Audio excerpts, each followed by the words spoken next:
এক breaking news Morigaon আদালত চৌহদত উত্তপ্ত পৰিস্থিতিৰ সৃষ্টি হৈছে। গ্ৰেপ্তাৰ কৰা অবৈধ স্বামীৰ পৰিয়াল আৰু পত্নীসকলে উত্তপ্ত পৰিস্থিতিৰ সৃষ্টি কৰি মৰিগাঁও আদালতৰ বাহিৰত উত্তপ্ত পৰিস্থিতিৰ সৃষ্টি কৰিছে আৰু পৰিস্থিতি উত্তপ্ত হোৱাত মৰিগাঁও আৰক্ষী উপস্থিত হৈ পৰিস্থিতি চম্ভালিবলৈ চেষ্টা কৰিছে।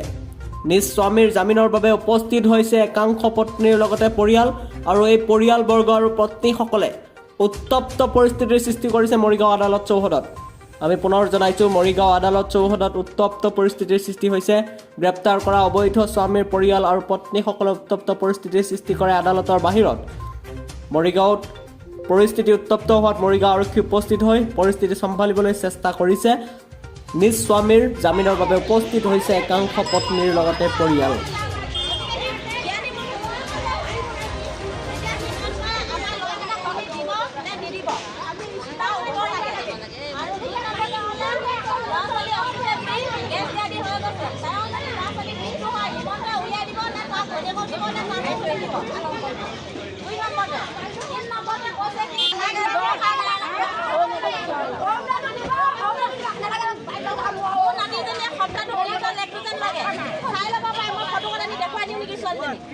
বেমাৰ পচি আছে এসপ্তাহ 3টা নেট্ৰিজন লাগে হিমন্ত দিব অৰুণোদয় আঁচনি মাত্ৰ 1200 টকা মাহত।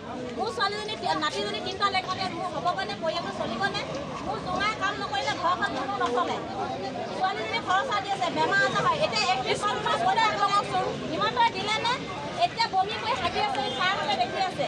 হিমন্ত কণা হৈছে যদি চাই লওক এয়া নিউজবিলাকত চাই লওক মোৰ নাতি কেনেকুৱা অৱস্থা হৈ আছে। যদি কেনেবাকৈ সতি সন্তান নষ্ট হয় হিমন্ত কি কৰিম মই সেইটো নিৰ্দেশনা। আৰু 2 নম্বৰতে হ'লে ল'ৰাকেইটাক যদি খালাচ কৰি নিদিয়ে আমি কোনোৱে নাযাওঁ ইয়াত থাকি 1 টকা খৰচ কৰি ল'ৰা উলিয়াই নিদিওঁ বিনা পইচা আমাক উলিয়াই হেণ্ডকাপ লগাইছে দুবাৰ